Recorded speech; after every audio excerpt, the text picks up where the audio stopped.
अस्सलाम वालेकुम। आज हम क्लास 8 के जनरल साइंस का यूनिट नंबर 1 इकोलॉजी का लेक्चर करेंगे। 1.5 number flow of energy in an ecosystem. Ecosystem में एनर्जी का फ्लो, बहाव, मतलब एनर्जी एक ऑर्गेनिज्म से दूसरे ऑर्गेनिज्म तक कैसे जाती है और किस सीक्वेंस में जाती है। ठीक है, इस इधर एनर्जी का मतलब फूड भी होता है। मतलब एक लिविंग ऑर्गेनिज्म फूड बना लेता है, वो दूसरे ऑर्गेनिज्म, फिर तीसरे ऑर्गेनिज्म, फिर इसी तरह इसमें इन तीनों तक कैसे जाती है, इसका जो सीक्वेंस है वो किस तरह है। तो एनर्जी का मतलब इधर फूड भी है। ठीक है, क्योंकि पहले फूड जाता है, फिर उस फूड से वो ऑर्गेनिज्म अपने लिए एनर्जी बनाता है, मतलब तवानाई बनाता है। तो हम इस तरह भी कह सकते हैं कि flow of food in an ecosystem या flow of energy in an ecosystem. ठीक है, तो जैसे आपने पहले पढ़ा है कि कौन फूड कौन बनाता है, पहले वो प्लांट्स बनाते हैं। तो प्लांट्स प्रोड्यूसर है, क्या है, प्रोड्यूसर्स है। तो पहले हम इकोसिस्टम का डिफिनीशन कर लेते हैं। Ecological system formed by the interaction of living organism in their non living environment is called ecosystem. जो लिविंग ऑर्गेनिज्म है और नॉन लिविंग ऑर्गेनिज्म है, जो इनके दरमियान जो ताल्लुक है, जो इंटरेक्शन है, इसको क्या कहते हैं, इकोसिस्टम। ठीक है, द इंटरेक्शन, इस तरह हम सिंपल भी इसकी डिफिनीशन करते हैं, the interaction of living organism in their non living environment is called ecosystem. ठीक है, जो जानदार और बेजान चीज़ों के दरमियान ताल्लुक है, इसको हम इकोसिस्टम बोलते हैं। ठीक है, अब द लिविंग ऑर्गेनिजम्स, मज़ीद इसकी डिवीज़न की गई है। मज़ीद ये इकोसिस्टम में ये कौन कौन से लिविंग ऑर्गेनिज्म तो या प्रोड्यूसर्स होंगे, या कंज्यूमर्स होंगे, या डिकम्पोजर्स होंगे। अब प्रोड्यूसर्स क्या है, कंज्यूमर्स क्या है, डिकम्पोजर्स क्या है, तो इनके नाम से भी ज़ाहिर है। प्रोड्यूसर्स वो ऑर्गेनिजम्स है जो कि फूड बनाते हैं। सिर्फ और सिर्फ इकोसिस्टम में सिर्फ और सिर्फ प्रोड्यूसर्स क्या बनाते हैं, फूड बनाते हैं। बाकी जो कंज्यूमर्स है वो फूड कंज्यूम मीन इस्तेमाल करना। तो कंज्यूमर्स उन लिविंग ऑर्गेनिज्म को कहते हैं जो कि फूड को इस्तेमाल करके उससे अपने लिए एनर्जी बना लेते हैं। डिकम्पोजर्स कौन से लिविंग ऑर्गेनिजम्स है, वो लिविंग ऑर्गेनिजम्स जो कि चीज़ों को डिकम्पोज करते हैं। डिकम्पोज मीन तोड़ते हैं। अभी इसकी डिफिनीशंस की तरफ आते हैं। तो producers have the ability to use light energy to produce food during photosynthesis. Producers वो ऑर्गेनिजम्स होते हैं जो कि लाइट एनर्जी को इस्तेमाल करके फूड बनाते हैं ड्यूरिंग फोटोसिंथेसिस।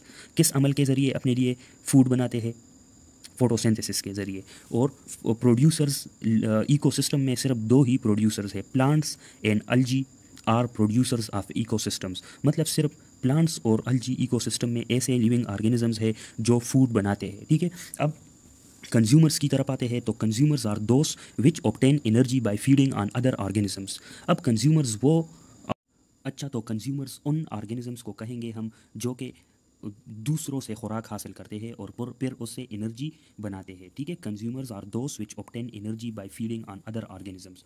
तो कंज्यूमर्स अभी दो किस्म के होते हैं, एक प्राइमरी कंज्यूमर्स है और एक सेकेंडरी एंड टर्शरी कंज्यूमर्स है। ठीक है, प्राइमरी कंज्यूमर्स को हम हर्बीवोर्स भी बोलते हैं। तो हर्बीवोर्स वो प्राइमरी कंज्यूमर्स है जो कि ग्रीन प्लांट्स से अपने लिए फूड हासिल करते हैं। ठीक है, तो herbivores are primary consumers as they feed on green plants से अपने लिए फूड और एनर्जी हासिल करते हैं।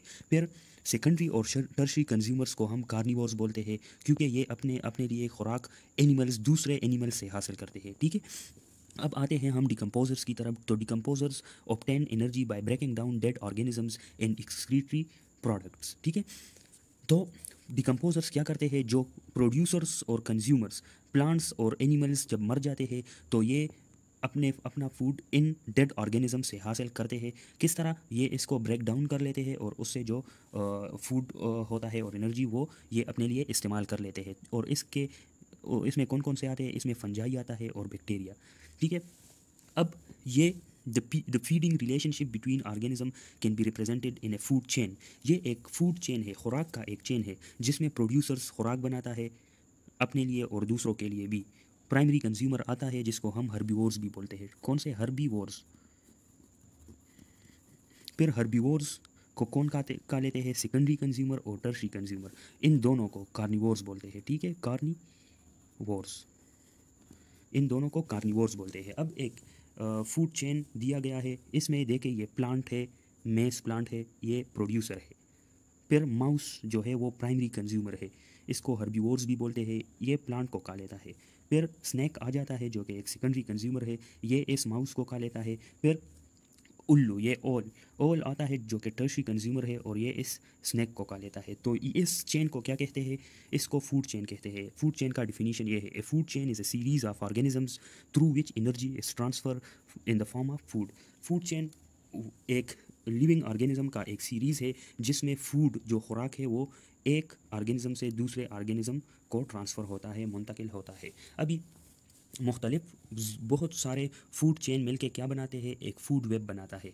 How ever in the ecosystem food chains are interlinked to form food web. अब ये एक फूड वेब दिखाया गया है जिसमें ये ग्रासेस है। ग्रासेस को कौन कौन खाता है? ग्रासेस को रेबिट खा लेता है। तो रेबिट एक क्या, ये दोनों प्रोड्यूसर है ग्रासेस, ठीक है। ये इसको रेबिट खा लेता है, इसको माउस भी खा लेता है और ग्रास हूपर भी खा लेता है। तो ये तीनों रेबिट, माउस, ग्रास हूपर, ये कौन है? ये प्राइमरी कंज्यूमर है जिसको हम हर्बीवोर्स भी बोलते हैं। फिर रेबिट को कौन खा लेता है? रेबिट को फॉक्स भी खा लेता है और इसको हॉक भी खा लेता है, ठीक है। तो ये दोनों, फॉक्स इधर क्या है? सेकेंडरी कंज्यूमर है, ठीक है। ये हॉक भी रेबिट को खा लेता है तो ये सेकेंडरी कंज्यूमर है। अब माउस को कौन खाता है? माउस को कौन खाता है? ये ओवल खाता है जो कि सेकेंडरी कंज्यूमर है। फिर माउस को फॉक्स भी खा लेता है जो कि सेकेंडरी कंज्यूमर है, ठीक है। अब ग्रास हूपर को कौन खाता है? ग्रास हूपर को फ्रॉग खा लेता है और बर्ड खा लेता है। ये दोनों क्या है? सेकेंडरी कंज्यूमर है। अभी ये फ्रॉग को कौन खाता है? फ्रॉग को ओवल खाता है जो कि अभी इधर ये टर्शरी कंज्यूमर है, ठीक है। फ्रॉग को स्नैक भी खाते हैं जो कि ये इधर टर्शरी कंज्यूमर है। बर्ड को स्नैक खा लेता है, ये स्नैक टर्शरी कंज्यूमर है। अब स्नैक को हॉक खा लेता है और अभी इधर पे ये टर्शरी कंज्यूमर है, ठीक है, ठीक है। तो ये एक पूरा फूड वेब है, इसमें कई फूड चेन्स है, ठीक है।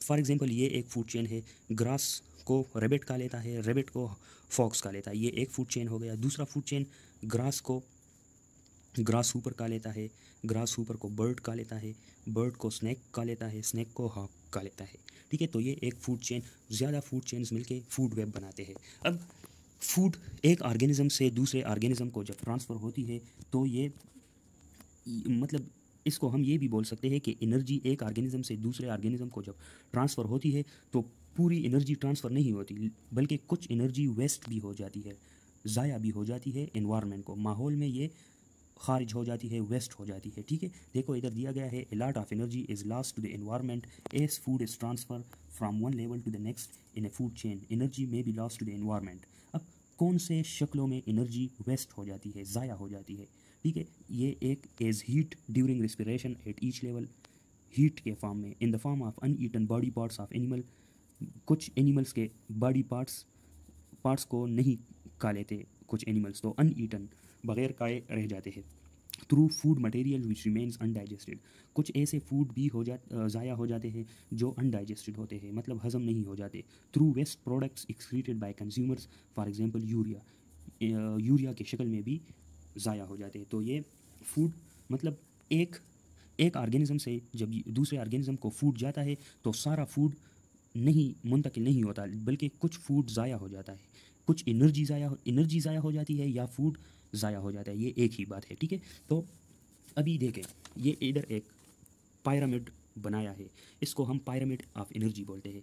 प्रोड्यूसर्स खुराक बनाते हैं, ये प्राइमरी कंज्यूमर्स की तरफ जाता है, फिर प्राइमरी कंज्यूमर से फूड मुंतकिल होता है सेकेंडरी कंज्यूमर्स की तरफ, सेकेंडरी कंज्यूमर से टर्शरी कंज्यूमर्स, फिर इस तरह ये साइकिल जारी रहता है, ठीक है। अब प्रोड्यूसर्स के साथ देखो कितनी एनर्जी है, इतनी एनर्जी है, फिर जैसे जैसे ऊपर जाते हैं ना ये एनर्जी कम होती है। अब प्राइमरी कंज्यूमर्स के साथ इतनी है, प्रोड्यूसर्स के साथ इतनी है, फिर सेकेंडरी कंज्यूमर्स के साथ इतनी, टर्शरी के साथ इतनी, ठीक है। तो प्रोड्यूसर्स के साथ सबसे ज़्यादा एनर्जी है, फिर उसके बाद प्राइमरी कंज्यूमर के साथ है, फिर सेकेंडरी कंज्यूमर और टर्शरी कंज्यूमर के साथ बहुत कम एनर्जी है। ये क्यों? क्योंकि जब प्रोड्यूसर से प्राइमरी कंज्यूमर की तरफ एनर्जी जाती है तो कुछ एनर्जी क्या हो जाती है? लॉस्ट हो जाती है, ज़ाया हो जाती है। फिर प्राइमरी कंज्यूमर से सेकेंडरी कंज्यूमर्स की तरफ एनर्जी जाती है तो ज़ाया हो जाती है। इसी तरह टर्शरी की तरफ ट्रांसफ़र होती है तो ज़ाया हो जाती है। तो ये अगर हम देख लें तो प्रोड्यूसर्स के साथ सबसे ज़्यादा एनर्जी है, टर्शरी कंज्यूमर्स के साथ सबसे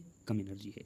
मतलब प्रोड्यूसर सबसे हाई लेवल पे है और टर्शरी कम लेवल पे है। ये लेवल को ना देखे कि टर्शरी कंज्यूमर्स ऊपर लिखा है और प्रोड्यूसर्स नीचे, नहीं, ये एनर्जी के देखो, इसके वेट को देखो, ये एक पिरामिड को, इसके साथ इतनी एनर्जी है और टर्शरी के साथ इतनी सी है, इतनी सी, और प्रोड्यूसर्स के साथ इतनी बहुत ज़्यादा एनर्जी है। सही है, तो ये पिरामिड ऑफ एनर्जी है। ठीक है, पिरामिड ऑफ एनर्जी। तो ये देखें पिरामिड की definition, the total energy in the various level of A food chain can be represented in the form of pyramid, this is called pyramid of energy. Different food change के जो different level है, producer के level का level देखो, इसकी energy के level को, primary consumer की लेवल इससे कम है, फिर सेकेंडरी की कंज्यूमर की इससे भी कम है, और टर्शरी की इससे भी कम है। ठीक है, तो ये पिरामिड ऑफ एनर्जी है। ये हमने flow of energy in an ecosystem कर लिया। ठीक है, शुक्रिया।